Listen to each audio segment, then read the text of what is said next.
Xin kính mời anh. Ladies and gentlemen, I'd like to introduce one of the members of the Vietnamese community who's going to conduct the flag ceremony today, Mr. Hoàng Thứ. Please rise for the national anthem. Thank you. Xin tất cả quý vị, chúng ta cùng đứng lên này để chào cờ. Một lần nữa chúng tôi là Hoàng Thượng xin trân trọng kính chào tất cả quý vị quan khách có mặt ngày hôm nay. Và sau đây là nghi thức chào quốc kỳ Hoa Kỳ và Việt Nam Cộng Hòa cũng như là phút mặc niệm. Nếu quý vị nào đang đội nón xin lấy nón xuống. Cảm ơn bác rất nhiều. Hai vẫn đang ngồi xe lăn mà vẫn lấy nón xuống, quá tốt. Sau đây là nghi thức chào quốc kỳ Hoa Kỳ. Quốc ca Hoa Kỳ bắt đầu. National anthem of the United States of America. Oh, say, can you see by the dawn's early light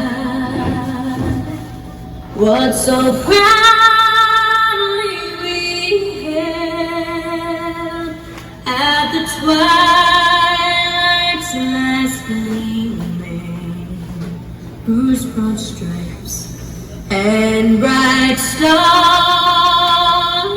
through the perilous fight o'er the ramparts we watched were so gallantly streaming.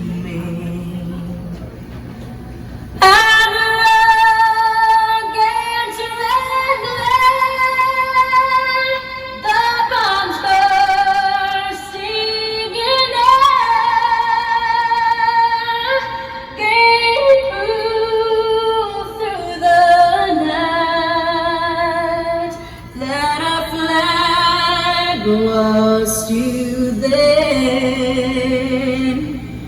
Oh, say does that star-spangled banner yet wave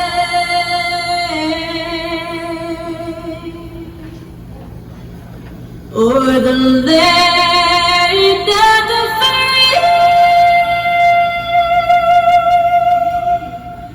and the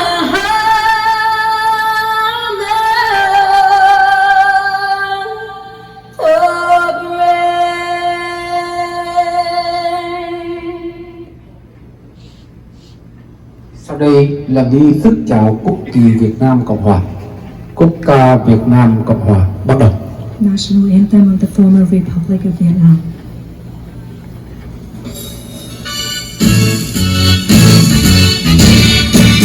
Để công dân ơi đứng lên đáp lời sông nổi, đồng lòng cùng đi hy sinh cái gì thân sống, vì tương lai quốc dân cùng sống và khói tên, làm sao cho núi sông từ nay luôn vững bền, dù cho thay phơi trên lưng dao, thủ nước lấy màu nào đen máu, ngài sông lúc biên phải đồng giải linh đất công dân vâng cố rèn đạo chí hùng tranh biết đi đâu làm cho khác nơi bàn tiếng người nước Nam cho đến buồn. Công dân ơi, mà hiền thành ơi, công dân ơi, họ làm cho khói vờn vờn vờn, họ ghé vàng, ngày dòng sân dần nhìn năm dần dần lại màu. Quốc ca Việt Nam Cộng Hòa chấm dứt. Sau đây là một phút mặc niệm. Một phút mặc niệm để tưởng nhớ đến tổ tiên làng lạc đã có công dựng nước và giữ nước, để tưởng nhớ đến dân quân kháng chiến Việt Nam Cộng Hòa và hơn 58.000 chiến binh Hoa Kỳ cùng đồng minh đã hy sinh để bảo vệ miền Nam Việt Nam. Và chúng ta cũng không quên những quân nhân và dân quân kháng chiến đã bị Cộng sản bắt bỏ tù sau ngày 30 tháng 4 1975 và đã chết thảm trong các trại lao tù Cộng sản. Và hơn thế nữa, trên nửa triệu đồng bào đã hy sinh trên đường vượt biên, vượt biển tìm tự do. Phúc mặc niệm. Bắt đầu. Cô tâm dịch lại. A moment of silence in remembrance of the Vietnamese who've lost their lives at sea in their journey of finding freedom. A moment of silence in remembrance of our founding fathers who established our country. A moment of silence in remembrance of those who've died at re-education camps in Vietnam. Let a moment of silence begin. Phút mặc niệm bắt đầu.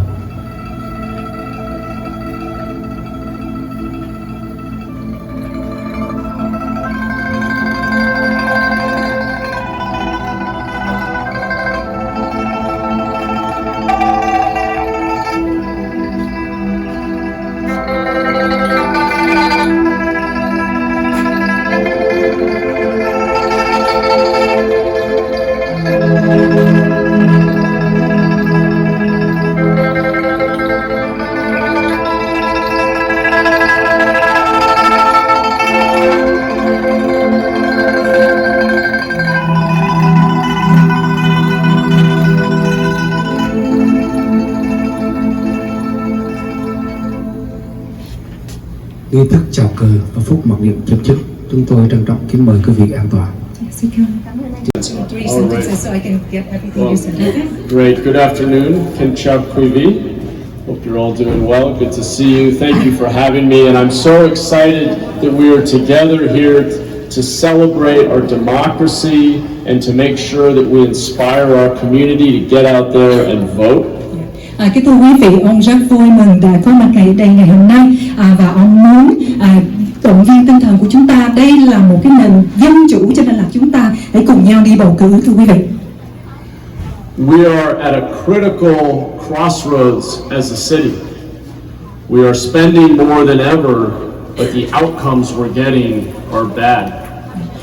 Do đó thì chúng ta đang có một cái khúc quẩn giữa con đường, có nghĩa là cái số mà chúng ta xài thì nó cao và cái số mà chúng ta làm được thì nó thấp hơn cái con số đó. So we talk about the difference, right, between the spending and what we're seeing, có nghĩa là những cái gì mà mình nhận thấy và những cái gì mà họ đang xài ở thành phố San Jose, thưa quý vị. Crime has gone up, homelessness has increased, the city is dirtier, and housing is less affordable.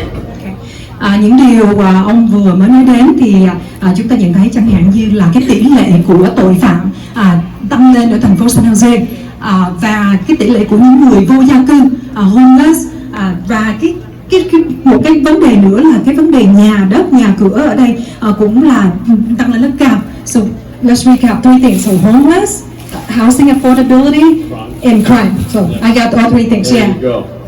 I'm running for mayor because I know we can do better as a city. I love this city. San Jose gave me incredible opportunities in life, and I want to see our city be safer, cleaner, and more affordable for all of our families. Khi nãy ông có nói đến là thành phố San Jose của chúng ta cũng có vẻ là dơ bẩn hơn, cho nên bây giờ trở lại cái phần ông nói khi nãy thì ông là người rất yêu mến thành phố San Jose. Chính vì vậy ông muốn ứng cử chức vụ thị trưởng của thành phố San Jose để làm gì? Cái thứ nhất, làm cho thành phố San Jose sạch sẽ hơn là một, an toàn hơn là hai, and then was the third one, safer, cleaner. What was the last one? More affordable. Có nghĩa là nó hơi để cho chúng ta còn cái sự sống của chúng ta nó hơi giá cả nó phải chăng một tí, thưa quý vị. I came to San Jose all the way from Watsonville when I was a young person for opportunity. This city gave me a great education. When I came back after going to Harvard, my first job here was as a teacher. It gave me my first job. My wife and I were able to buy a home and start a family here. We are invested in the future of our city. How old were you when you came here? 13 years old. 13. So you were born and raised in Watsonville. Watsonville, yes. Okay. Ông sinh ra và lớn lên ở thành phố Watsonville. Và ông giờ đến thành phố San Jose năm ông 13 tuổi thì ông đi học ở đây và trường đại học của ông là trường Harvard University. What high school did you go to? I'm interested. Bellarmine. Bellarmine. Okay. As a work study scholarship student for low income students. Ok. I take the bus every day. Ok, so ông nói là cái thời gian đó khi mà ông còn là học sinh thì ông phải đi xe bus, tại vì ông là thuộc về cái gia đình mà có cái income thấp, có thu nhập thấp, cho nên là ông phải mà đi xe bus để mà đi học trong một cái chương trình đó. Thì ông rất là yêu mến thành phố San Jose là bởi vì thành phố cho ông một cái cơ hội để mà tiến thân. Như ông vừa nói thì ông đã đi ra tốt nghiệp trường đại học danh tiếng Harvard University. So did you became a teacher after Harvard? Program called Teach for America. Teach for America. Thì khi ông trở về thì ông trong một cái chương trình gọi là Teach America, là khi ông ra trường, khi ông tốt nghiệp đại học Harvard University, thưa quý vị. To solve our problems and get our city to be a city full of opportunity again, the kind of city that I found when I came here in the 90s, we need to hold our government accountable for having better policies. Ông muốn thành phố San Jose trở lại giống như những thập niên của năm 1000 in the 90s, right? Những năm 1900 thì cái thời gian đó thì có nghĩa là đối với ông thì thành phố San Jose sẽ phải để cho thành phố, coi như là hội đồng thành phố phải chịu trách nhiệm về những cái luật lệ, gọi là những cái policy, coi như là những luật lệ trong thành phố. So we know the answers. We need to hire more police officers. We need to treat mental illness and addiction. We need to build basic shelter and require that people come inside. We need to speed up permitting so we can build more housing for our children and our grandchildren. We need innovative programs paying the homeless to clean up the city so that they have a job and our city is cleaner. We need better solutions. We know what they are. What's missing is accountability. My proposal is that your city government set goals, measure our performance, and if we don't show improvement on crime and homelessness and trash and housing affordability, we should not get a raise. Như ông nói thì hội đồng thành phố phải chịu trách nhiệm về những đề như sau. Thứ nhất, để làm cho thành phố San Jose an toàn hơn thì chúng ta cần có nhiều thêm cảnh sát. So number one, we're going to go back to all of the items that you mentioned. The very first one is hire more police officers. The solution, có nghĩa là đây là những cái giải quyết để những cái nan đề, những cái vấn đề mà thành phố San Jose đang phải đối diện, thưa quý vị. Thì như ông nói là vấn đề đầu tiên là chúng ta cần có thêm cảnh sát, lực lượng cảnh sát. Và vấn đề thứ hai như ông nói là những người homeless, có nghĩa là những người vô gia cư. You were saying like making them work, like making them to help out to giving them a job. That's right. Okay, I just wanted to reiterate that. Okay, so ý ông nói là những người vô gia cư ở thành phố San Jose, cái con số đó rất là cao. Cho nên là ông muốn là chúng ta, hội đồng thành phố có một cái cách để mà cho những người này một cái công việc làm. Là việc làm bằng cách gì? Là cái việc làm bằng cách họ sẽ đi clean up, họ sẽ đi làm sạch thành phố của chúng ta, chẳng hạn như nhặt rác, pick up the trash, you know, the garbage and things to clean. Yeah, and then right. Và cái điều thứ ba ông nói đó là về cái sức khỏe, về tinh thần, với là những người bị nghiện hút sách, thưa quý vị. Thì có nghĩa là thành phố cần có một cái chương trình, so we need a program to get those people back. So it's one of the solution that you were offering. Yes, we need a mental health hospital, drug treatment center. We need to get people indoors. Okay, có nghĩa là ông muốn những người mà hiện tại người ta sống ở ngoài đường thì chúng ta cần phải đi vào bên trong. Vào bên trong để làm gì? Thì như ông có nói, chúng ta cần phải có một cái mental hospital, một cái bệnh viện về tâm thần cho họ, và có một cái chương trình để mà giúp cho họ cai nghiện, những người mà sống ở ngoài đường, thưa quý vị. Và there was one thing else I think I'm missing besides the mental hospital. Speeding up permitting. Permitting for what? Building shelters, is that what you were saying? And building housing. My point is about accountability. Okay, so housing, when we talk about housing, you're talking about the room key project, or is that what? I'm also saying that to build housing for our young people, we need to speed up permitting and reduce fees and build more housing in places like downtown San Jose. Như ông nói, cái chữ accountability có nghĩa là cái phần trách nhiệm của thành phố, họ phải có những cái chính sách để mà họ có cái thời gian mà nhận được những cái permit, là những cái tờ giấy phép để mà họ được xây cất những cái nơi để cho những người được sống, để có một cái sự sống mà nó cái bằng giá cả nó phải chăng hơn, thưa quý vị. The accountability, yes, ông nhấn mạnh có nghĩa là họ phải chịu trách nhiệm, họ phải biết những cái solution, tất cả những cái như ông nói là có những cái giải pháp mà ông vừa đưa ra từ nãy, thưa quý vị. Okay, so I'll wrap up on this. I am proud to have the support of many members of the Vietnamese community, and I am committed to working with you to make sure that San Jose is a city of opportunity for all of our communities, and I want to make sure the Vietnamese community has a voice at City Hall. There have only been 4 Vietnamese council members. Today, there are none. None of those 4 council members support my opponent. All 4 of them know that I will be a better partner to the Vietnamese community. In the council race, I supported all 3 Vietnamese candidates for council. We have a city that is almost 40% Asian American. We do not have one Asian American council member today. I am committed to working with the community to have Vietnamese representation. I am committed to working with you to funding the Heritage Garden. I voted to increase $300,000 worth of funding for the Thank You America statue. I support our small businesses. I'm a former small business owner myself. My wife's family came from Cuba. They escaped communism. I understand what the Vietnamese people have come from and how you have fought and struggled to build a life here. I respect that. And I want to have colleagues on the council who are Vietnamese, and I want to work with you to invest in the community, lift up the community, and push our government to solve these problems. Build housing where it makes sense, and homelessness, clean up our city, hire more police officers. We need to get back to basics and serve our community, and I want to work with you to do that because the Vietnamese people have the common sense and the experience to push the right policies at City Hall. So I want to work with you to get our city on a better track.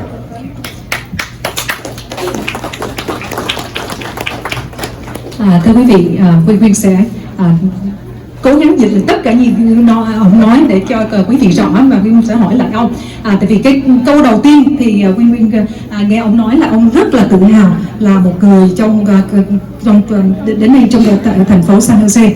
Thì ông để mà có những cái chính sách cho thành phố, để mà có một cái sự thay đổi như ông vừa mới nói, để cho cái tỷ lệ mà tội phạm đó giảm đi, và tất cả những cái điều ông vừa nói là nhà cửa chúng ta để mà giá cả nó phải chăng hơn, thì có nghĩa là hội đồng thành phố như ông cũng đã nói là chúng ta không có một cái ứng cử viên, không có một cái người trong hội đồng thành phố ngay bây giờ là người Việt Nam, và trong khi là cái số người của Việt Nam của chúng ta, cái con số dân số của Việt Nam chúng ta rất là đông. Did you say like 40% Asian here in San Jose and none in the city council? Có nghĩa là hội đồng thành phố không có, chúng ta có 40% tỷ lệ của là con số là người Á Đông ở tại thành phố San Jose, mà hiện giờ hội đồng thành phố San Jose là không có một người nào trong hội đồng thành phố, thưa quý vị.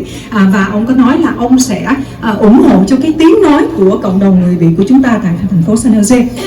The Viet Heritage, yeah, remind me that. So the 300,000, what was that all about? The Thank You America statue. Oh, the Thank You America statue in front of the Viet Heritage. At the Heritage Garden, we just approved in our budget another 300,000. Oh, okay.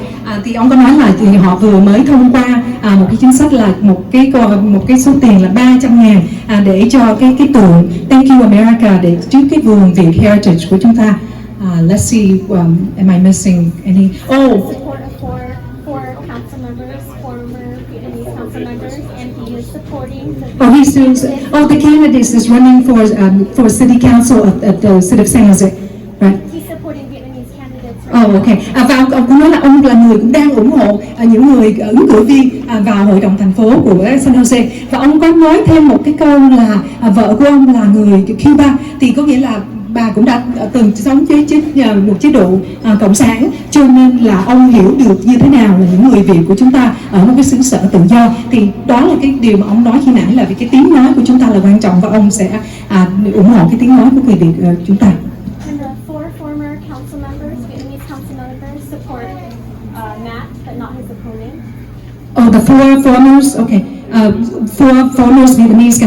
Có bốn người nghị viên của thành phố San Jose là ủng hộ cho Matt Mahan, mà không có ủng hộ cho đối thủ của ông. Okay, thank you so much. Is there anything that I'm missing? Is that everything? Okay, thank you so much. Most importantly, please remember to get out there and vote. All right? Cái điều quan trọng nhất là chúng ta phải đi bầu cử, quý vị ạ. Thank you so much. Thank you so much. All All right. Thank Have a you. nice evening.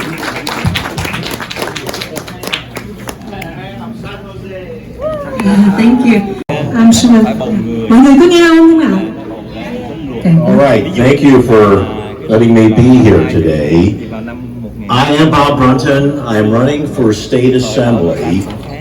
And I want to modestly say it's probably the most important race you're going to get a chance to vote on in this ballot, how it will impact your life. And I'll share with you in a few minutes why that's the case. Okay. Kính thưa quý vị, ông rất là vui đến đây ngày hôm nay. Như ông có nói, ông tranh cử cho chức vụ State Assembly, có nghĩa là dân biểu của tiểu bang California, District khu vực 24. Và ông sẽ nói với quý vị lý do vì sao lần bầu cử lần này sẽ có những ảnh hưởng đến cuộc sống của chúng ta, thưa quý vị. To briefly provide a summary, if California were its own country, it'd be the sixth largest country in the world. Thưa quý vị, nếu như tiểu bang California mà là một cái đất nước độc lập thì chúng ta là một cái đất nước lớn hàng thứ 6 trên thế giới, the sixth one in the world. Right. In terms of population As far as economy. what they call gross domestic product, how much money comes through the system. You know, we're about the size of the UK. Có nghĩa là chúng ta tương đương với Anh Quốc, thưa quý vị. Now, the state government has 80 people. I'd be one in the state assembly. The issues that we face at the statewide level. When you heard earlier today from Matt Mahan, to do his job well, he needs good support from Sacramento. Kính thưa quý vị, như ông nói, tiểu bang California thì chúng ta gọi đó tức là quốc hội của tiểu bang California, thưa quý vị, thì có 80 người, có nghĩa 80 in the assembly, the state assembly, 80 người dân biểu, cái gì gọi là hạ viện của tiểu bang California. Thì như ông nói, khi những cái vấn đề mà khi nãy là ứng cử viên Matt có nói với chúng ta, thì để mà thực hiện được những cái vấn đề đó, để mà giải quyết được những cái vấn đề đó, thì chúng ta cần tiểu bang California, thưa quý vị, chúng ta cần chính phủ tiểu bang.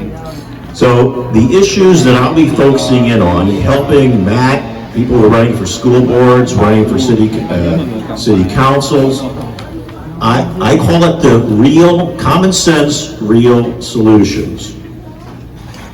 Ông nói là để một cái biện pháp, một cách thức để giúp cho những người ứng cử viên, chẳng hạn như Matt cho Mayor là thị trưởng của thành phố, và những người trong hội đồng thành phố như là nghị viên, hoặc là những người trong bộ giáo dục, thưa quý vị, thì ông có một cái điều ông tin tưởng nó gọi là real common sense, real solution, có nghĩa là tự mình dùng cái sự suy nghĩ của mình để mà mình có những cái giải pháp thực tế, có như là sự suy nghĩ, trong cái sự suy nghĩ thực tế và có những giải pháp thực tế, thưa quý vị.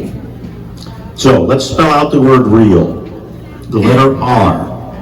We need to restore public safety. We need to restore trust in our government. Okay, I'm gonna take that. Okay. So basically, ông nói là cái chữ real, đúng không quý vị? Thì chúng ta đánh vần là chữ R, là chữ R đằng trước. Thì ông nói là cái chữ R đó, cái chữ real là cái chữ thật, một cái sự thật. Thì cái chữ R đó có nghĩa là restore. Restore tức là chúng ta làm tái tạo lại một cái sự an toàn. The safety for the state of California alone, is it? Public safety. Just the safety. Có một cái sự an toàn. Nói riêng về cái sự an toàn đó thôi, thưa quý vị. Yeah, and let me add something about restoring public safety. This is more than just the violent crime that we have, which is horrible, and all the theft we have is horrible. We need to also provide more security for our seniors from scams. We have financial scams. We need to provide more safety for the consumer rights. So a lot of different things to work on in public safety in addition to crime. Oh, okay. Như ông có nói đó là để chúng ta tái tạo được một cái sự an ninh, một cái sự an toàn cho công cộng, thì ông không chỉ nói đến cái vấn đề bạo lực ở trong an ninh, ở trong trong cái thành dụng nơi công cộng mà thôi, mà ông còn nói đến những cái sự tấn công dành cho, và nhất là những người mà có quý vị cao niên. Thì ông có nói là ngoài cái việc mà tấn công bạo lực mà chúng ta nhìn thấy, thì ngoài ra còn có những cái điều khác, chẳng hạn như là chúng ta bị những cái giả mạo, những cái lừa gạt, thưa quý vị. Đó là những cái điều mà tiểu bang chúng ta cần phải có những cái chính sách. Khi nãy ông có nói một cái từ là trust, đó là một cái sự tin tưởng dành cho chính phủ của tiểu bang. So now the letter E. We need to ensure education excellence, environmental stewardship, and economic vitality. So letter E có nghĩa là chữ E, chữ E trước là sao đúng không? Mình đánh vần chữ real thì mới nãy là chữ R, bây giờ chữ E. Thì chữ E là khi ông sẽ nói bắt đầu là cái chữ là excellence in education, correct? Có nghĩa là một cái sự xuất sắc trong cái vấn đề học đường, thưa quý vị. Và cái vấn đề thứ hai nữa là environmental stewardship, có nghĩa là cái vấn đề môi trường. Tại vì cái environment là về môi trường của chúng ta. Và what was the third one? Economics, đó là cái nền kinh tế của chúng ta, thưa quý vị. Như vậy là chữ Y là chúng ta có tới 3 điều trong chữ Y, là như là xuất sắc trong học đường, rồi về môi trường và kinh tế. My platform, you go to my website, you'll learn more details about all three of those E's, but in short, let me say this about education. One thing we all should have in common is we want our children to be educated. We want, as adults, to be able to get retrained if we need to. In California, much as Matt talked about earlier today, spends 54% of its budget on education, but we're not getting the results we deserve. And so I will be working diligently to really improve education for all economic levels, because it's shameful that some of the poor and underprivileged don't have good schools as well. So we're going to make and ensure that all have educational access. Kính thưa quý vị, ông nói đến một cái vấn đề, đó là cái vấn đề giáo dục, cái vấn đề học đường. Thì ông nói là ông sẽ là người để mà bảo đảm về cái vấn đề học đường, vấn đề giáo dục cho tất cả các tầng lớp, có nghĩa là từ những người giàu có cho đến những người nghèo, thưa quý vị. Tại vì ông thấy có một sự khác biệt, cho nên là đó là cái vấn đề mà ông có trong cái website của ông, thì ông có nói là ensuring educational excellence, có nghĩa là cái vấn đề mà ông chú trọng vào là cái vấn đề giáo dục, thưa quý vị. Okay, so now A, that's a scary word for all the politicians. A, it stands for accountability. Now Matt talked about it a little bit, but I'm actually adding to that word of accountability. It's accountability not only for me, but also all the bureaucrats and all the lobbyists in Sacramento. Because so often they have been wrong. Take the high-speed rail as an example. How wrong they have been. Way over budget, way late, doesn't achieve anything. The lack of respect they give you as taxpayers. So this is all about getting accountability. And if they don't do their job, they need to be fired. Not only not get a raise, they need to be fired. So to speak. Ông nói là một cái từ thứ ba là có nghĩa là bây giờ chúng ta xong chữ E rồi đến chữ E. Thì chữ E nó là accountability. Đối với ông cái từ này nó rất là đáng sợ cho những người trong chính quyền, cho những người mà dân chủ dân biểu, thưa quý vị, là tại vì chúng ta họ phải chịu trách nhiệm những cái vấn đề mà họ sẽ làm, là bởi vì có những cái chính sách của họ không phải là đúng đắn, thưa quý vị. Như ông vừa nói, đó là một cái dự án, một cái chương trình của cái xe lửa này với vận tốc cao, thì ông thấy là cái dự án đó đối với ông thì cái dự án này nó có những cái, nó không phải là một cái dự án đúng, tại vì nó có những cái sai sót trong đó, cho nên là cái chữ là accountability có nghĩa là chúng ta phải biết để mà chúng ta cho những người coi trong chính sách, những người mà trong tiểu bang để mà họ có một cái chịu trách nhiệm về những cái việc làm của họ, thưa quý vị. Oh, and finally the L word. Actually, in my newest version of the L word, the reason why I'm here today, a word you don't hear from politicians, is the word love. You know, and how we love you at the politician level is we can lower our taxes to you. We can be less intrusive in your life to you. We can give you more freedom.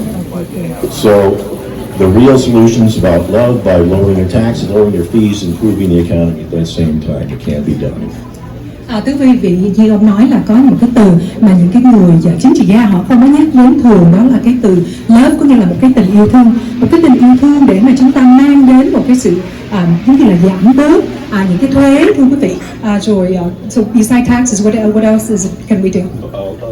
Lowering regulations, lowering fees. Okay, sure. Ok, có nghĩa là ông nhắc đến cái điều thứ nhất, có nghĩa là chúng ta giảm bớt tax, và thứ hai là những cái luật lệ, có nghĩa là đối với ông có những cái luật lệ nó khắt khe quá thì chúng ta giảm cái luật lệ đó, và đó cũng là một cái cách mà để cho những người chính trị gia họ thể hiện một cái tình yêu thương đối với người dân, là để khiến cho cái cuộc sống của chúng ta nó dễ dàng hơn, là bởi vì những cái luật lệ nó được dễ dàng hơn, nó được thông cảm hơn cho những người dân. And the very last one is the last one. So right after the tax and the regulations, and there was one thing else. Okay, có nghĩa là chúng ta không có người dân có được một cái sự riêng tư, thưa quý vị. Có nghĩa là những cái chính sách của chính phủ họ không có xâm phạm vào cái cuộc sống đời tư của chúng ta nhiều quá. Có nghĩa là những cái vấn đề thông tin. Are we talking about just like website internet or just the like big difference between me and my opponent, okay? huge difference about me and my opponent is this. I believe in you. I want more freedom for you. Our government should be less overbearing than you. Let you have more freedom. My opponent is all about more regulations and telling you how to live your life in Sacramento, from Sacramento, as opposed to letting you live your life wherever you may be. Ông nói là cái người mà đối thủ của ông, có nghĩa là chức vụ của ông thì có hai người, chỉ có hai người tranh cử cho chức vụ đó mà thôi, thưa quý vị. Thì cái người đối thủ của ông khác với ông ở cái điểm như thế nào? Thì ông là cái người tin tưởng vào quý vị, có nghĩa là tin tưởng vào cái cuộc sống của quý vị. Còn cái người đối thủ của ông á, thì ông ta tin vào những cái luật lệ và có những cái cách áp đặt của những cái chính sách vào trong cái cuộc sống của chúng ta. Thì đó là cái sự khác biệt giữa ông và đối thủ của ông, thưa quý vị. So let me give you a few little things to remember me by. One, they call me the common sense Republican who is the old man with the new, fresh ideas, and my opponent is this young man with a bunch of old ideas. It's just all about taxing and regulations. So go with the old guy with the new ideas. Ông nói là ông là một cái người lớn tuổi, ông đại diện cho Đảng Cộng Hòa, nhưng mà ông có những cái sáng kiến mới, những cái ý tưởng mới, còn trái ngược với người đối thủ của ông là một người trẻ hơn.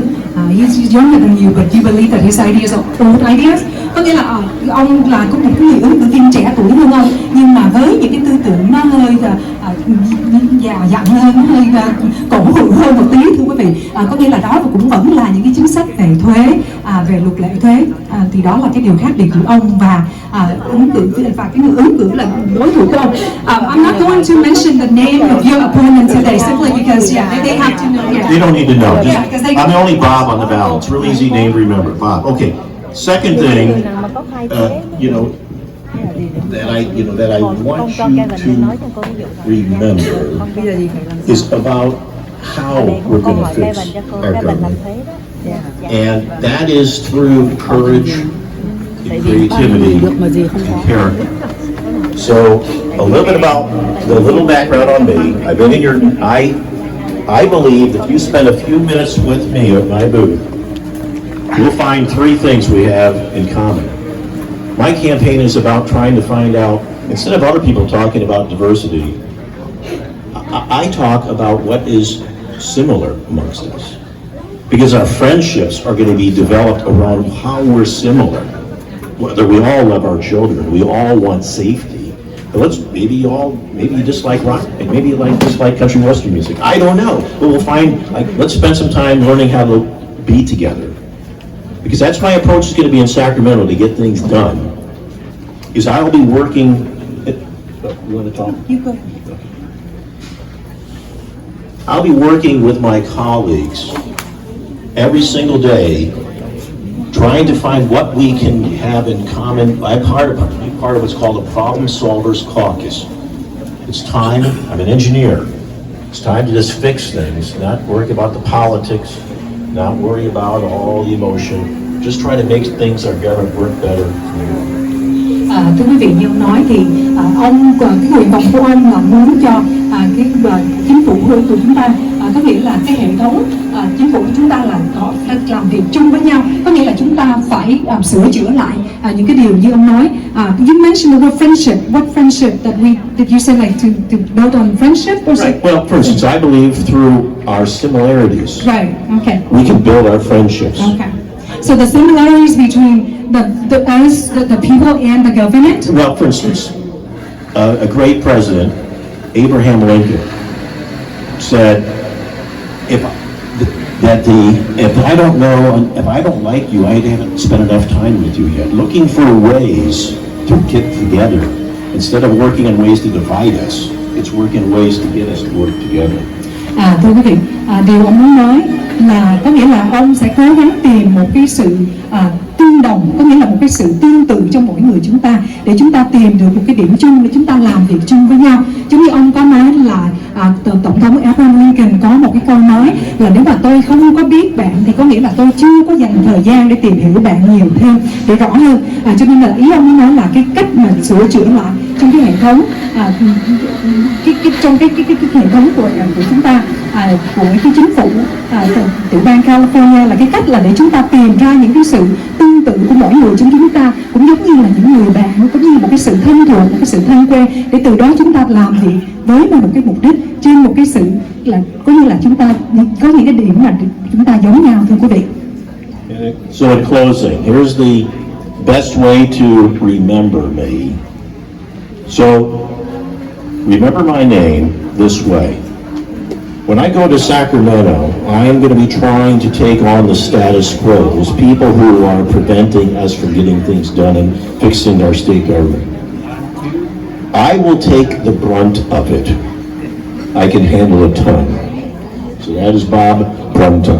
I will take on the brunt of taking on the challenges and stand up for you in Sacramento. Thưa quý vị, xin quý vị nhớ tên của ông là Bob Brunton. Ông có nói với quý vị. And you did say that you were an engineer, right? Yeah. I've been a business owner for 40 years in this area. Been in electronics manufacturing. We made touchscreens here in California. I also own a wealth management company. If elected here, I'd be the only certified financial planner in the state legislature, the only electronics manufacturing business owner in this legislature. These are common sense. I've been there. I know that stuff. And frankly, I'd like to get my children to come back to California because they can't afford to live here, so that would be another good thing. Như ông có nói là ông là một người kỹ sư. Khi nãy ông có nói là vì ông là người kỹ sư cho nên là ông muốn sửa đổi lại những cái chính sách của trong cái tiểu bang California của chúng ta. Ông trong ngành điện tử, thưa quý vị, và ông có một cái cơ sở thương mại là 40 năm, so 40 years, right? That you were in the business. Và ông nói là con cái của ông không trở về California là bởi vì tiểu bang của chúng ta là nơi đất đỏ có để sinh sống, cho nên đó cũng là một trong những điều mà ông sẽ làm việc khi ông đến tiểu bang, khi ông làm việc cho Sacramento, cho the state capital. Right? Thank you so much. Do you have anything else to say to our audience? Vote for Bob Brunton, and if you can't, if you don't live in my district, call everyone in your knowledge base, and let me tell you where this district number 24 is. Maybe this is an important thing I probably should understand. When elected, not only would I be the only Republican in the entire Bay Area elected, so someone would actually have a voice for you in Washington, D.C., more important than any other person there could possibly be. Secondly, this District 24 is in the cities of Milpitas, the Berryessa portion of San Jose, Fremont, and Newark, and Sonoma. So if you got anybody living there, give them a call, tell them vote Bob Brunton. It's the best choice they can make. And if not, you can maybe help do some walking around the neighborhoods to get other people to join in. So please.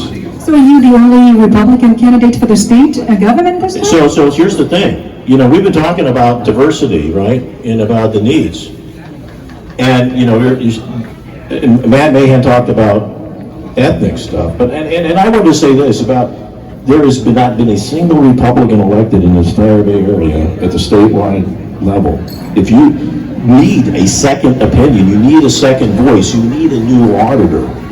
And I have been the only Republican elected before. I was 3 times elected in Fremont and served 12 years as a community college trustee. Ông là người của đảng Cộng hòa ra tranh cử dân biểu của tiểu bang California. So I have the experience as an elected official, I have the experience as a business owner, I have the experience and knowledge of this community, phản biện lại and the courage to do trong it. tất cả dùng Ông ta có quay là cái dùng Bay Area, dùng San Francisco, San Jose, ốc băng nào luôn hết á.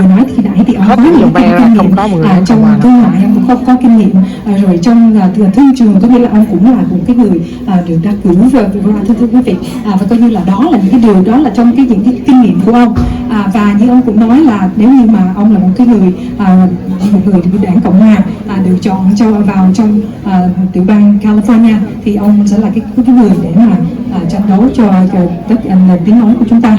Xin cảm ơn quý vị. Oh, you did say something about Matt Mahan, that he did say something about the policy.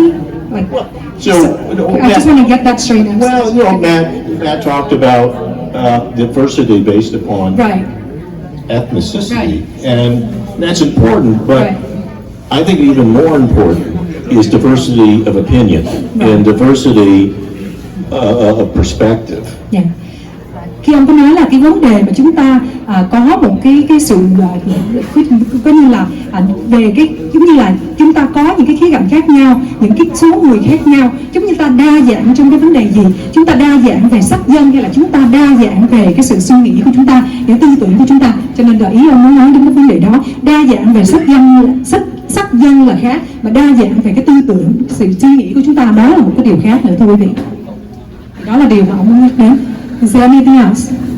I've taken so much time. Thank you again. Thank you so much for being here with us today. Thank you for taking our invitation. Thưa quý vị, Viên xin được nói thêm là khi gửi cái thư mời mà có một người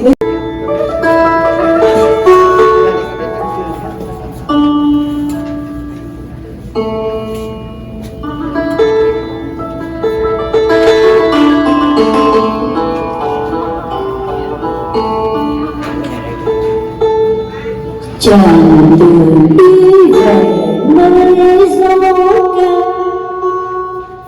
đêm chân người mát nơi đâu xóa mây trên biển không nhà cao chẳng thời gian nhẹ Hãy subscribe cho kênh Ghiền Mì Gõ để không bỏ lỡ những video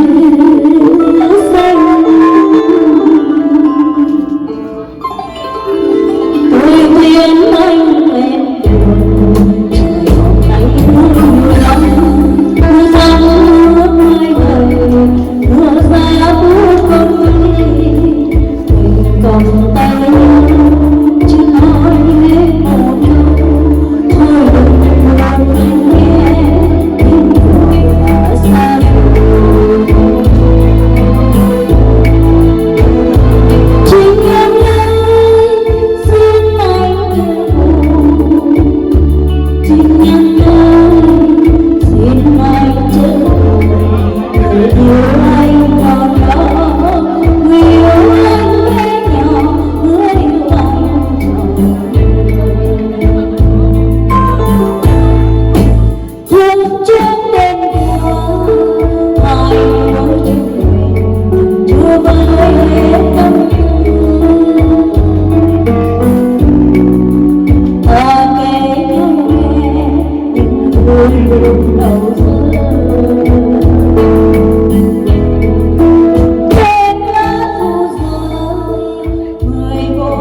dâng sầu cho đời. Ngày đi chiều mong sầu tới, làn sương chiều thu lại ơi, tiếng mưa rơi nhẹ trên mây. Chiều về gieo thơ với nhớ, lòng người lữ khách thơ vơ, nghe lá hoa rụng sáng sớm. Chiều thu về đây lạnh lẽo, mà sương chiều dài hát hiu. Ngập ngừng sương rơi non xa, chiều thu dâng môi cô đơn, nghe tiếng mưa sầu chua chan. Mà bóng chiều dài vì đâu, mơ xa tình quen biết nhau, chuyện chi cho lòng đến đâu.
Người đi về đâu ngàn lối, màu hoa chiều thu buông phai, xót xa cho lòng phai phai.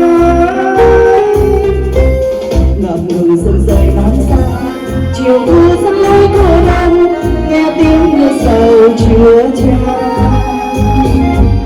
Mà bóng chiều phai vì đâu, mơ xa tình quen biết nhau, trách chi cho lòng bên đây.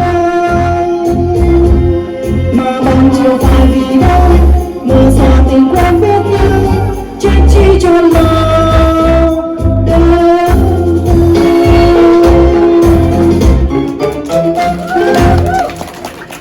Xin cảm ơn khán giả, cảm ơn nhạc sĩ.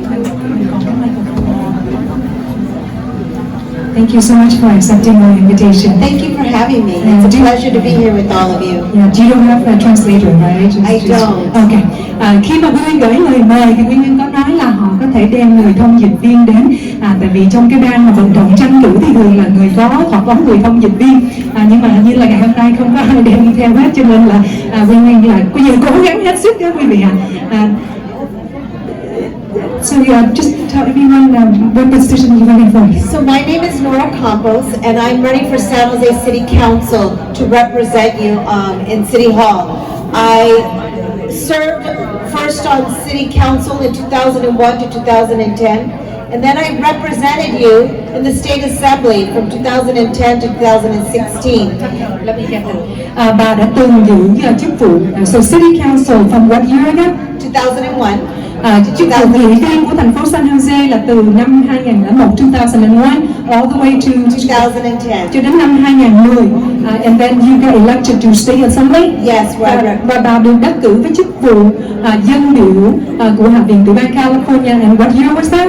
2010 to 2016. Là từ năm 2010 cho đến năm 2016 thưa quý vị. Và bây giờ chức vụ của bà đó là City Council, là nghị viên the same district, correct? The same district. District 5. District 5. Có nghĩa là bây giờ thì bà trở lại tranh cử cho chức vụ nghị viên của khu vực số 5, District number 5 thưa quý vị. And I want to share a little bit about what I was able to do there. But before I do that, I just want to share with you that I've lived in the city of San Jose my entire life. I'm raising my son, and my family is here. And I went to school, to local schools here, and then graduated from San Francisco State. You were born and raised here in San Jose. I was raised here, yes. Bà lớn lên tại thành phố San Jose, bà cũng nuôi con của bà tại thành phố San Jose, bà đi học ở đây và bà tốt nghiệp trường đại học San Francisco State University. Yes. What did you major in? I majored in marketing. In marketing, và bà học về ngành thương mại, ngành quảng cáo thương thị. Yes. Good. So what I want to share with you, since I have limited time, is that when I was on the city council, one of the big things that we worked with the Vietnamese community together, and I was on the front end of leading that to make sure that we got funding secured, was the Vietnamese Heritage Garden. Okay. So this is, we're talking about the time that you were serving at the city council. Okay, tại vì bà có hai chức vụ trong thành phố cho nên là chức vụ thành phố và chức vụ tiểu bang, cho nên là Quyên muốn nói rõ. Và khi bà còn là một nghị viên của khu vực số 5 thì bà có một cái, it was a budget, right? Có một cái, No, it wasn't a budget. oh, it wasn't. No, I actually, each council district receives funding from their own CNC funds. Okay. And it was important for me to make a commitment to see the garden get built and accomplished. Có nghĩa là bà có một cái sự dấn thân vào một cái việc mà bà muốn nhìn thấy cái việc cái khu vườn Việt, garden vườn Việt của chúng ta được tạo nên, cho nên là mỗi một cái người nghị viên thì họ có một cái số tiền. So each city council was assigned just an amount. Each council. Okay. Yes, they each have. Yeah. And I committed, and we moved it from my council office to the general budget for that particular project, which was $100,000. Có nghĩa là từ bà không là cá nhân của một cái ước của một người nghị viên của bà thì bà đem cái số tiền này đó đến cho cái văn phòng đó của thành phố, là cái con số là $100,000. Thì cái con số đó, so that was to use to the Việt Garden. Yes, and I am making a commitment that once I get there, because it should have been built already, and I don't know why it hasn't been built. Có nghĩa là cái thời gian đó là, so the last year you served at the city council was what year again? 2010. Oh, so có nghĩa là cái lần cuối cùng bà trong cái hội đồng thành phố thì là năm 2010 thì đã có một cái số tiền là bà đã đi vào để mà trong cái việc mà xây dựng cái khu vườn Việt Garden, cho nên là so to this day it hasn't been built, or is it not to the standard that it was supposed to be built, or what is? No, the city had worked with the Vietnamese community, and we were gathering funds, and there were several other council members that committed funds as well. And the city just hasn't finished it yet. They just haven't completed it. So when I get there, because one of the things that I do is I make sure things get done, I'm going to commit that we're going to work hard to make sure that gets completed. That was actually, I left in 2010 and we moved forward in 2008. So there's a lot of work to be done. Cái gì là theo như bà nói thì từ năm 2010 đến nay thì cái vườn vẫn 76 and I grew up in San Jose. Ông chào quý vị và ông cho biết ông cũng là một người gọi là tị nạn và đến từ Lebanon. What year again? I'm sorry. 1976. Because it's like 4 years after I was born, so it's very hard for me to get the number. Ông đến đây năm 1976 quý vị và đến định cư tại San Jose cho tới bây giờ. Thank you, Johnny. My pleasure. Yeah, so I grew up in San Jose. I struggled in low-income housing. I struggled to learn a new language. English was a second language for me. And I worked my way through college because my family didn't have very much money. I worked at Safeway food stores and got my degree in business management from San Jose State University. Ông cũng giống như là tất cả quý vị hoặc là con cái quý vị và đồng thời cũng giống luôn như Kevin. Ông đến đây rồi là cái thuộc cái diện gọi là thu nhập thấp và low income, không có tiền. Rồi ông cũng phải đi làm chuyện này chuyện nọ để mà tự nuôi mình đi học đại học. Thì công việc của ông làm vào lúc đó là làm trong chợ Safeway, rồi từ đó ông mới đi học đại học và ra trường với cái bằng cấp là cử nhân về business. Thank you, Johnny. Well, you know, we had a template last time in terms of questions we asked you, and I think today you can just freely kind of express what you really want to tell our friends, our people here, right? Kevin có nói là vừa rồi có phỏng vấn ổng thì có những cái câu hỏi rất là nằm trong khuôn khổ, nhưng mà hôm nay thì gặp quý vị ở đây đó thì Kevin mời ổng nói những gì ổng muốn nói thì có vẻ nó hay hơn. Thì quý vị chờ nghe ổng nói. Please. Let me ask the audience, how many of you think that we have too much crime and too much homelessness? Raise your hand. Ông nói là mình nghĩ thế nào khi mà thấy có nhiều tội phạm và nhiều cái vấn nạn của vô gia cư, tức là homeless, thì quý vị cảm thấy thế nào? Giơ tay lên cho ổng chắc là đếm tay đếm chân coi thử coi là cái tầm quan trọng của hai cái vấn đề này. Okay, just half of you. Well, I think now 75%. Well, look, I was a council member for the city of San Jose for many years, and I was very frustrated because the city of San Jose actually doesn't control the jails, and it doesn't control the hospitals, and it doesn't control the mental health or drug addiction programs. It's all done by the county. Rồi quý vị nghe ổng nói nha, quý vị rất là phải chú ý về cái vấn đề ổng đang nói, bởi vì đó là ổng đã từng làm nghị viên qua.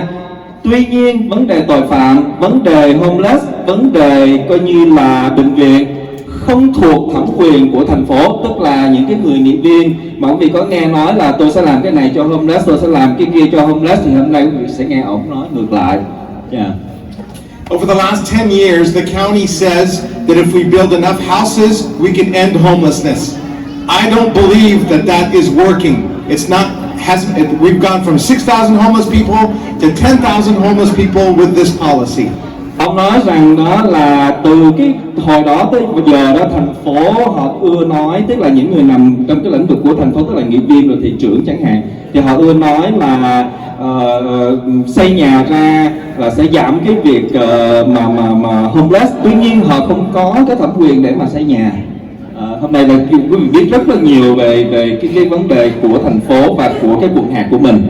Thank you.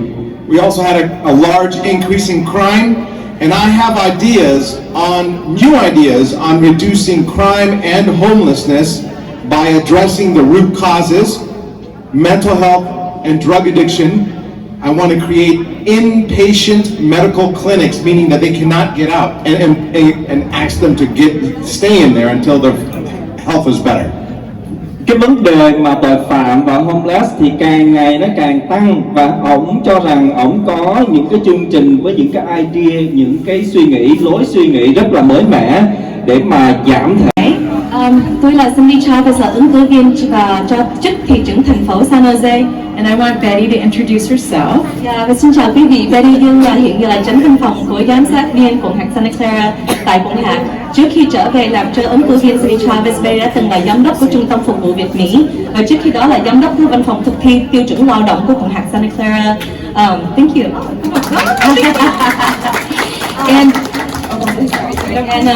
Betty xin phép trước là hôm nay sẽ ráng hết mình hết sức để cố gắng thông dịch cho ứng cử viên Cindy Chavez, nhưng rất tiếc là Betty tiếng Việt vẫn còn đang tập, cho nên hôm nay có cái gì sai hay sai sót xin quý vị thông cảm dùm cho và xin hướng dẫn dùm. Xin lỗi trước. And I know that all of you are anxious to hear me and Betty sing.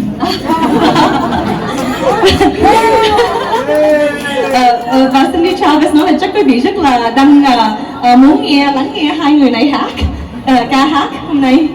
I'm just kidding. No, I won't do that. Nói giỡn thôi. I want you to vote for me. Và muốn quý vị hãy bầu cho bà Cindy, cho nên vì vậy bà sẽ không có lên tiếng hát hôm nay, ca hát. So no singing. No singing. However, what I do want to say to all of you is that it's been my honor not only to establish the Vietnamese American Service Center, but to make sure the freedom flag flies over it every single day. Bà Cindy Chavez xin nói trước là bà rất là hãnh diện đã được có tay xây dựng trung tâm phục vụ Việt Mỹ cho thành phố San Jose tại quận hạt Santa Clara. Bà rất là hãnh diện là ngày nào mà trung tâm mở cửa là lúc nào cũng bay cờ vàng ba sắc đỏ ngay ở trung tâm.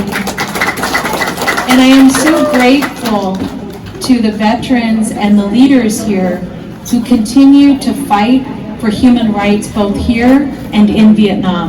Và bà rất là cảm ơn quý cựu chiến binh, cộng đồng người Việt Nam tị nạn tại đây lúc nào cũng đang tranh đấu cho quyền nhân quyền, freedom and democracy tại Việt Nam và tại đây luôn. And many of you may know that as a member of the San Jose City Council, I fought alongside Congresswoman Zoe Lofgren to make sure our friend Cong Do, who was detained in Vietnam, was allowed to come home to the United States.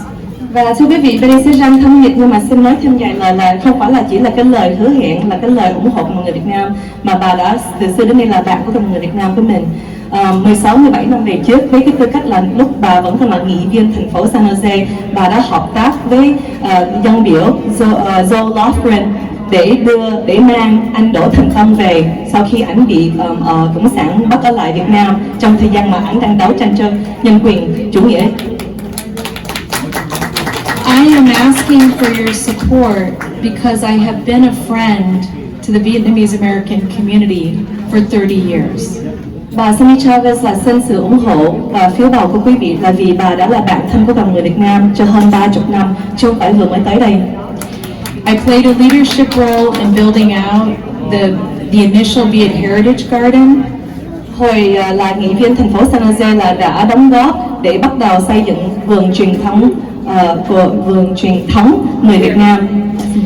Funded our senior nutrition programs that are very important to our elders. Đã và tư cách là giám sát viên của Cộng hòa Santa Clara đã tạo ra những chương trình dinh dưỡng người cao niên mà có đồ ăn Việt Nam. Tại hồi xưa tới giờ, từ năm 1972 tới giờ là chương trình này không bao có đồ ăn thực phẩm Việt Nam. Nhưng tại vì bây giờ mình có rất là nhiều người cao niên Việt Nam là phải, nếu mà tham gia chương trình này là phải có đúng cái theo ý muốn của mình. You established the Healthy Nail Salon program so women who are working in nail salons would be healthy when they decide to have children. Đã tạo ra chương trình lành mạnh ngành nail để cho hỗ trợ cho những tiệm nail có thể có cái máy lọc hơi và có thể mà sự hỗ trợ từ quận hạt để cho có thể đưa lên cái vấn đề bảo vệ sức khỏe của những người phụ nữ làm trong ngành nail. Funded nonprofits that have been core to the health of the Vietnamese American community. Đã tạo ra quỹ để giúp cho những hội thiện nguyện của cộng đồng người Việt Nam để phục vụ cho cộng đồng người Việt Nam. And invested in our communities very much during COVID. Và đã đầu tư vô cộng đồng người Việt Nam và hỗ trợ cho những cái kinh doanh nhỏ và cho những chương trình để phục vụ cho cộng đồng người Việt Nam trong thời gian Covid-19. I would be honored to have your vote for mayor. Sự ủng hộ và phiếu bầu của cộng đồng người Việt Nam và của quý vị đó là một cái niềm hãnh diện lớn cho bà, cho nên bà xin ủng hộ cho bà để bầu cho Sunny Chavez vào chức thị trưởng thành phố San Jose. Thank you. Dạ, cảm ơn. I'd like to have a question. Okay, there's a question, có câu hỏi. Very fast. Các mình cũng muốn hỏi bà một câu. So you know we hear a lot, you know that San Jose have a problem this, problem that, but I just want to kind of get into your brain to see your vision. What will you say? Tiểu bang California, Quốc hội tiểu bang California là ông Khoa, đại diện thành phố San Jose. I want to thank our dear friend Carolyn and of course Gia Van for bringing us all together for this very important conversation. We had the opportunity to speak with all of you in the Vietnamese community. Và dân biểu Khoa cũng muốn cảm ơn, gửi lời cảm ơn chân thành đến với lại cô Hạ Vân, chị Hạ Vân và chị Caroline Quyên cho một cái buổi nói chuyện rất là quan trọng ngày hôm nay. I'm very honored to represent San Jose in the state assemblies, especially because we have such a beautiful Vietnamese community that makes me so proud, and I talk about it all the time when I'm in Sacramento with my colleagues. Vâng, và dân biểu Khoa rất là tự hào và rất là vinh dự khi mà đại diện đã và đang đại diện cho thành phố San Jose ở các tiểu bang California và đặc biệt là khi làm việc với lại Quốc hội tiểu bang California. And during my time on the San Jose City Council and now on the State Assembly, I've always fought hard for the Vietnamese community, whether it's ensuring we name the community here, the Saigon, or more recently, fighting for small businesses that needed help during COVID.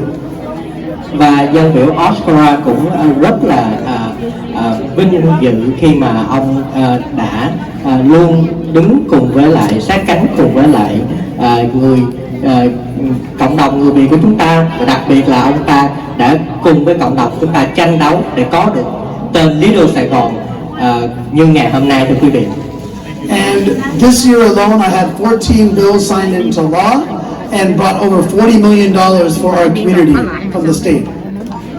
Và chỉ riêng trong cái năm nay, trong cái mùa năm nay thì ông Oscar đã mang đến là hơn 14 triệu luật mang về cho và đặc biệt là mang ngân sách hàng triệu đô la về thành phố San Jose và cho những tiểu thương của chúng ta. And I look forward to continuing to fight for the community, for housing affordability, to make sure that we have a safer community, and to make sure that more of our students have access to our UC system and our CSU system. Và dân biểu Oscar sẽ rất là vinh dự và ông mong muốn là quý vị sẽ tiếp tục ủng hộ chúng ta trong cuộc bầu cử năm nay để mà tiếp tục đại diện cho thành phố San Jose chúng ta ở các tiểu bang, và cũng như giúp cho là giá cả phải chăng và cũng như là giáo dục của con em chúng ta được an toàn và thật sự là tốt hơn. I love the community. I love the Vietnamese community so much, and I would be honored to once again have your vote this election. Ông rất là vui và ông rất là mong quý vị sẽ tiếp tục ủng hộ cho ông ta trong cuộc bầu cử năm nay, thưa quý vị. Dân biểu tiểu bang California Oscar. Cảm ơn nhiều lắm. And we got to meet a lot of candidates. Tôi xin cảm ơn ban tổ chức đã có lời mời tôi đến tham dự trong một cái chương trình rất là quan trọng ngày hôm nay để cùng với cộng đồng. So let's give the organizer a good round of applause. Again, that's the president of the Vietnamese Northern California Radio, 1500 AM. Oh, great. Dr. And it's really a great pleasure for Daisy and I to see so many familiar faces. Đó là một cái sự vinh dự để tôi nhìn thấy những khuôn mặt quen thuộc trong cộng đồng. Which I haven't seen you for a long time, but I remember the days that we all fought for the Little Saigon naming of the session here. Cũng đã một thời gian trôi qua rồi, nhưng mà ông vẫn còn nhớ cái ngày mà khi mà chúng ta tranh đấu cùng với ông để cho cái bản thân Little Sài Gòn, cái tên gọi Little Sài Gòn. I encourage you to vote in this upcoming midterm election, and I tell you, your vote is very, very important to the future of our community. Tôi khuyến khích tất cả các quý vị chúng ta hãy bầu cử, bởi vì đó là một điều rất là quan trọng cho cộng đồng của chúng ta, thưa quý vị. I know that the fact that you're here, you probably are very connected with our local elected official. But I want you to go home and expand this influence to your friends and your families and encourage them to vote. Sự góp mặt của quý vị ngày hôm nay nói lên một cái sự quan tâm của quý vị, một cái sự gần gũi của quý vị với những người dân cử, những người dân hiểu. Nhưng quý vị hãy đem cái sự ảnh hưởng của mình về nhà để cho trong gia đình của chúng ta, bạn bè trong cộng đồng để mà chúng ta cùng được bầu cử, thưa quý vị. Thank you so much. Okay, do you have the cake? Xin cảm ơn quý vị. Và bây giờ là chúng ta sẽ có phần các bánh ông sẽ thổi đèn và you're gonna say a prayer for the upcoming elections, pray for everybody and for our community. Thank you so much. Cũng như là đây là cái phần kết thúc của buổi nói chuyện của chúng tôi ngày hôm nay. Where is the birthday cake? Con sẽ hát happy birthday nha. Chị em 4 chị em màu tím sẽ hát bản happy birthday. Hãy subscribe cho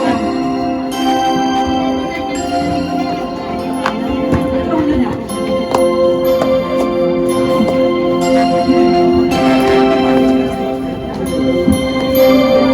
để không bỏ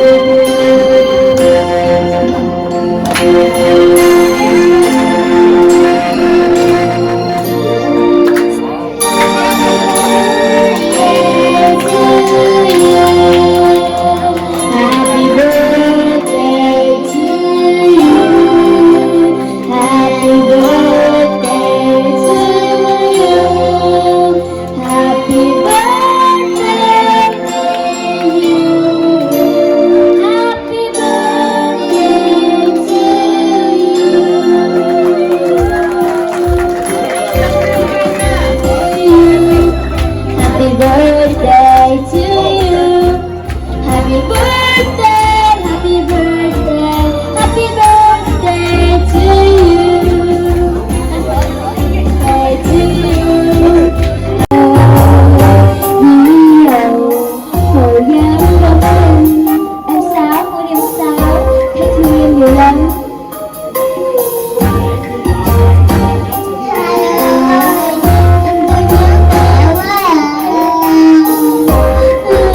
vui lắm đó. Bây giờ mình đi học nha. Dạ chị hai. Bạn hơi trễ giờ.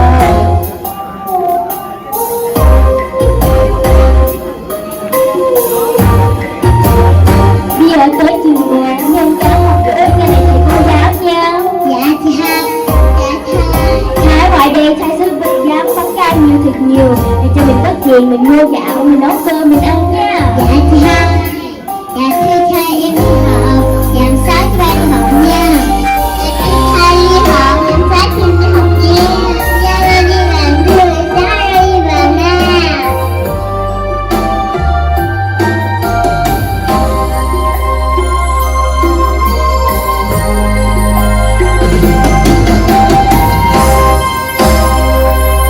Sa mơ ngày em biết bao hai thế mẹ bê bồng cho em đừng có xót xa sao không bé bàng hấp hiu thương cha qua đời từng giờ nước mắt mẹ con sẽ ôm mất rồi.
Đời trên đời ngày chờ em đã đến đây à.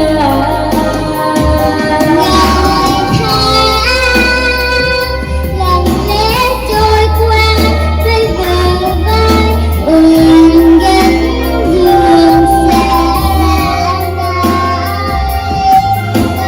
chỉ đi em sâu ven bước tương lai.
Em có nước lạnh hơn chị hai.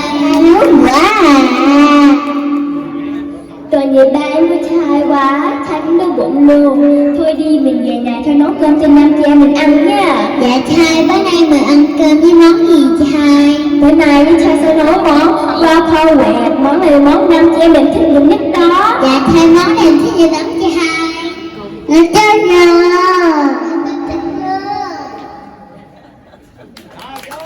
Cảm ơn chị nổi tiếng của tôi, xin cảm ơn các bạn cô chú bác.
Hay quá.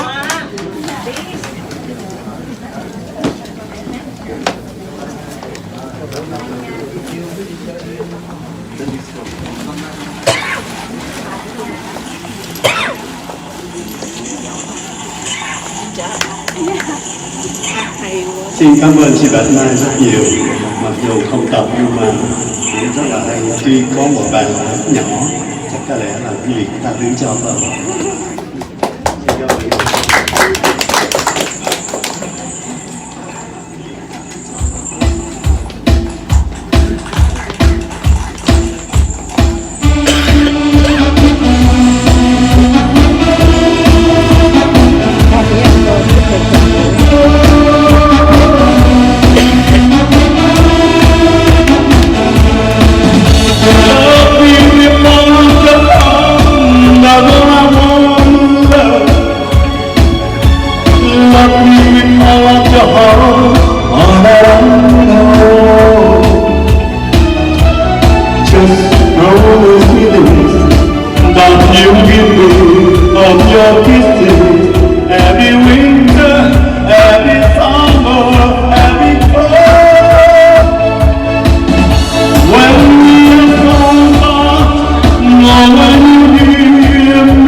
Vâng, anh nam ca sĩ Căn Khoa sẽ trở lại với chúng ta sau phần một bé hát và nữ ca sĩ Mai Lệ Huyền. Có một vị khán giả tặng cho nam ca sĩ anh Khoa một cái card của Sis Candy.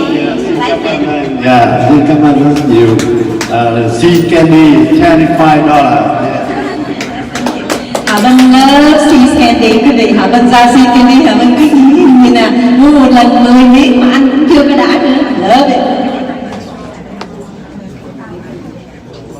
Bây giờ mời mọi người qua bên đây nào.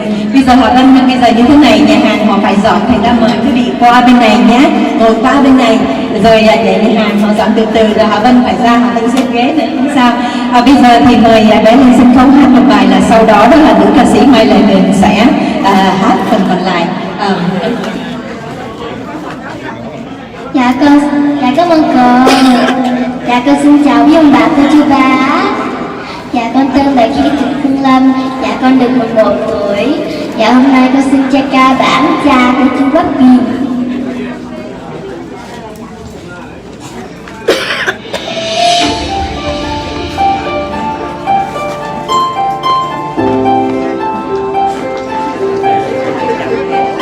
Thank you.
yêu em,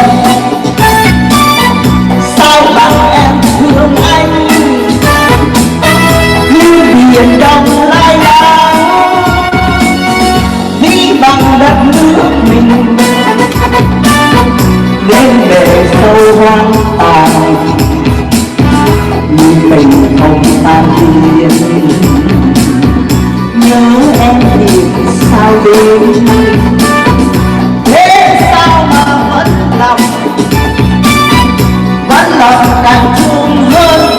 Tình nào cho em, tình nào cho nữ, anh là người phụ bán đời biển cả, trao một tình em. Yeah.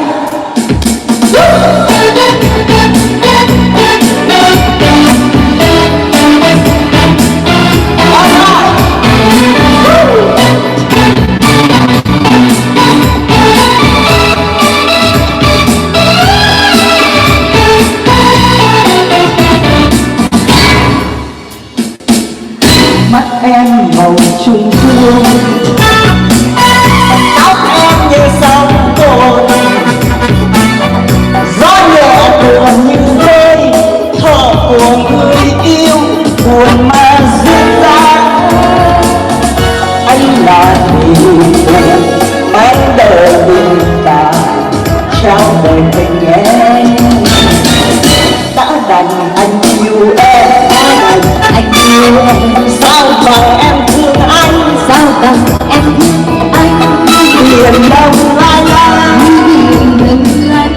đi bằng đất nước mình nên về sâu hoang tàn, tình không tan biến. Nhớ em biển sao đêm, đêm sao mà vẫn lòng càng thương hơn. Tình nào cho em, tình nào cho nữ, anh là thủy thủ mang đời biển cả, trao về tình em. Anh là thủy thủ mang đời biển cả, trao về tình em.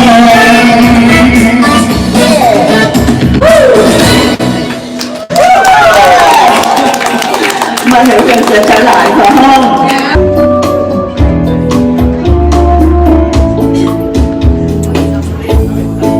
Bây giờ tháng mấy rồi lớn em, lên đây ngàn mây trôi êm đềm. Chiều nay nếu em đưa tôi trách nhau một lần cuối, tâm hồn mình nhung lắm. Bây giờ tháng mấy rồi hỡi em,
đây là ca sĩ anh Khoa đến trình diễn cho quý vị. Anh đi tị nạn từ bên Đông Âu đi qua đến Hoa Kỳ hơn 5 năm, anh trai và vợ đã được quốc tịch Mỹ. Mưa dâng chiều nắng tàn cho buốt lạnh chính mình. Em ơi thôi đừng buồn lạnh nữa, nhìn nhớ buồn bơi vơi để mùa đâu buốt giá mơ mãi em về.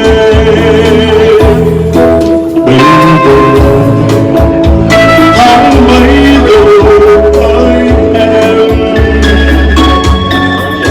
anh đi tìm mùa xuân trên đời.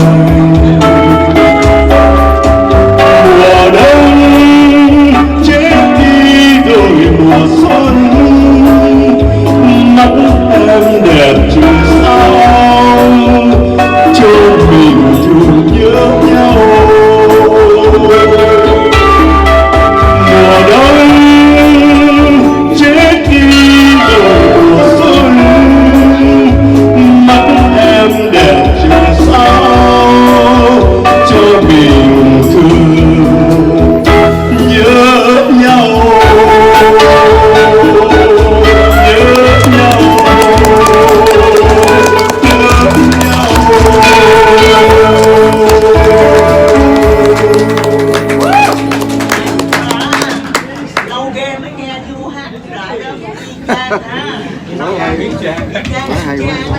Mai đây khen anh Khoa. Sau đây kính mời quý vị các anh chị nghe bài hát của Vũ Thành An, bài không tên số 8.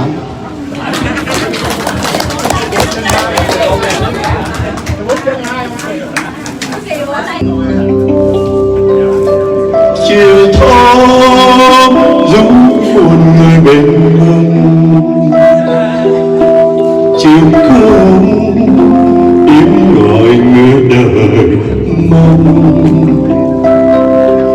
Chiều trong trong em nơi ướm nắng đời, chiều nắng say nắng nhiều chiều hay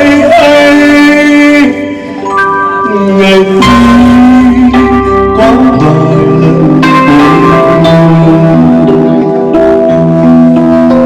người quên một tình đau điên, người quên một vòng tay ấm nhớ, có buồn nhưng vẫn chưa bao giờ bằng hôm nay. Bóng nhớ một đêm làm xa thế nhìn chung, tiếc nhớ một đêm rồi mắt quên ngày. Mai dòng nhớ những ngày đông thơ, lần từng trong một đêm lời của xưa mặn đắng. Về đâu tấm hồn này bỗng nhiên, về đâu thân này mòn mỏi.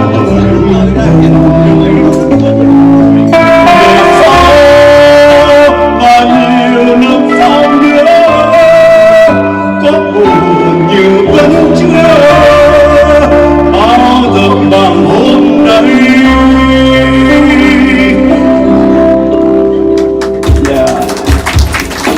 Chị đã cho con một cái sách $300.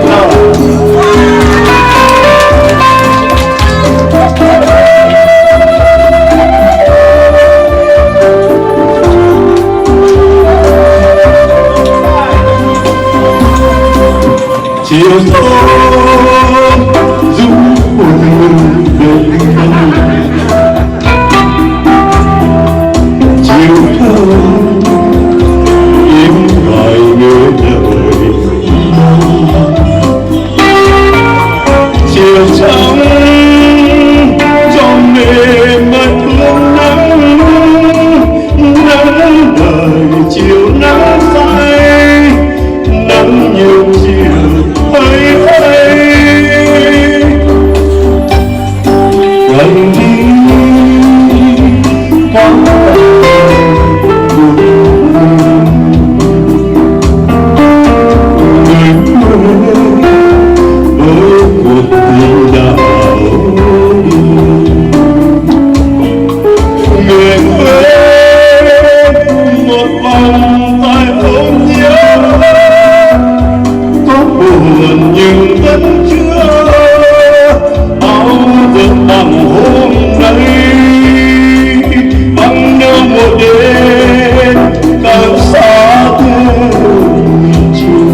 bóng hồn này bệnh biết đâu thân mềm mỏi về sau bao nhiêu năm sau nữa có buồn nhưng vẫn chưa bao giờ bằng hôm nay. Về sau bao nhiêu năm sau nữa có buồn nhưng vẫn chưa bao giờ bằng hôm nay.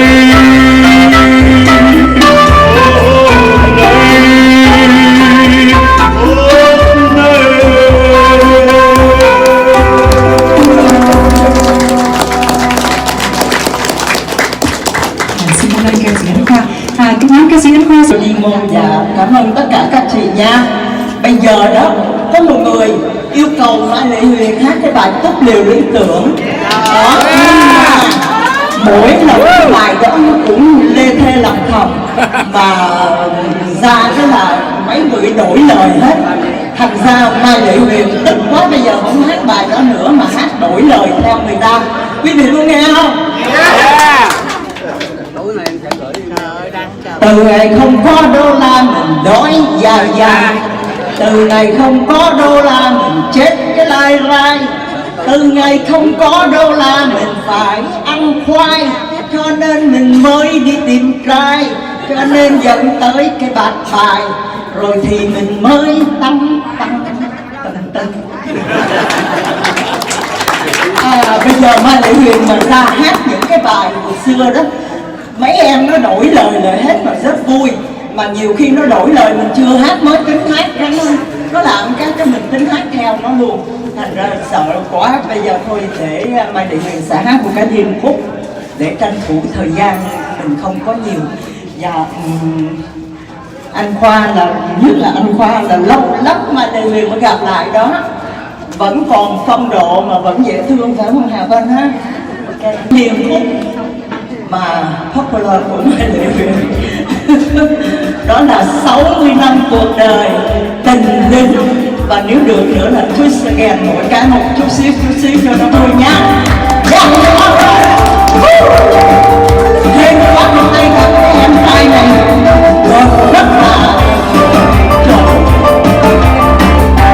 và quý vị có muốn dạy twist, nãy giờ ăn nhiều quá rồi, ngồi không làm gì ra nhảy trong đó bộ eo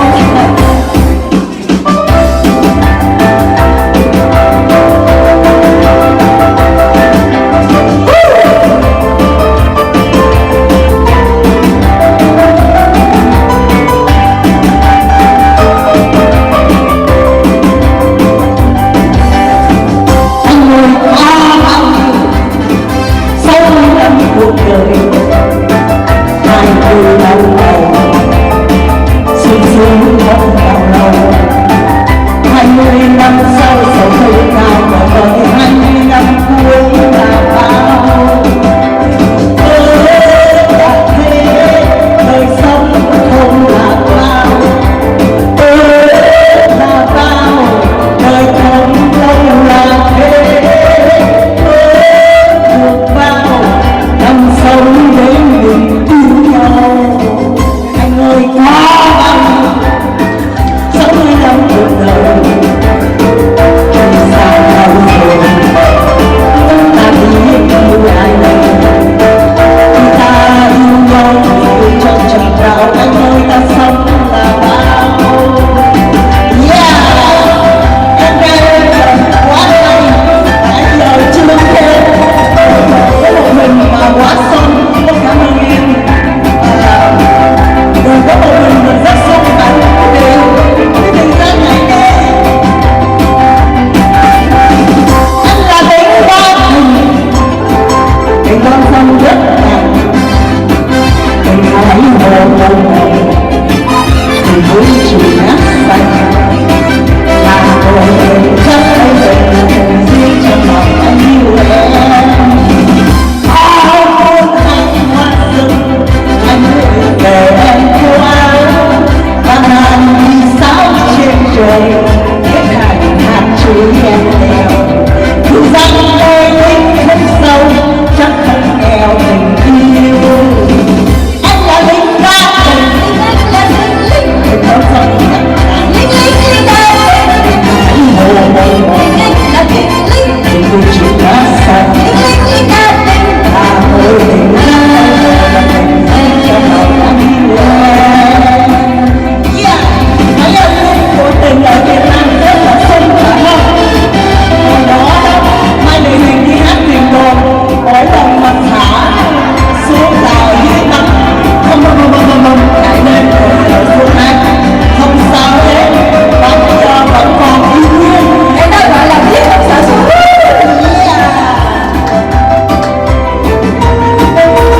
nhưng mà khi được mời lên đây là đồng ý liền. Xin cảm ơn quý vị thật nhiều và mong rằng sẽ gặp lại quý vị về thời gian ngắn. Ok, nếu mà lâu quá rồi đó thì sợ phải chấm gậy mà lên. Thank you. Cảm ơn quý vị thật nhiều. Ngày hôm nay rất là vui gặp lại những người thân yêu ngày xưa mà chỉ có gặp nhớ mặt chứ không nhớ tên. Không sao chị, mai mốt thì làm cái show rồi mình mời chị với anh Khoa nữa. Ok, cái gì làm nghĩa hay không nào họ bên làm một cái show mà là có mình hát nguyên đêm luôn. Rồi, tới luôn. Quý vị nhớ sẽ hát nhạc Bùi, hát nhạc đủ thứ hết và sẽ hát nhạc Diệu nữa. Dạ, có một khán giả tặng chị Sis Candy. Wow, yes. Anh cho nó mập. Trời ơi, Mai Thị Huyền đang cay ghét. Không sao chị, nhưng mà lâu lâu ngập một miếng candy thì ngon lắm, rất là sung sức lắm. Cảm ơn quý vị thật nhiều tối hôm nay. Mai Thị Huyền rất là appreciate. Dạ, cảm ơn nam ca sĩ. Cảm ơn quý vị. Cũng như là nữ ca sĩ Mai Là Huyền. Chúng ta sẽ hẹn là một ngày nào đó có show chúng ta hát all night, dancing all night luôn. Yeah. Rồi, cảm ơn quý vị. Quý vị sẽ nghe hát nhạc Lào, nhạc Tàu, nhạc Mỹ, nhạc Pháp hả? Mai Lệ Huyền với anh Khoa mà gặp lại là nhiều nhạc tứ đổ tường phải không? Chấm dứt chương trình thôi nha, cảm ơn. Nữa nhá, cảm ơn quý vị nhiều lắm.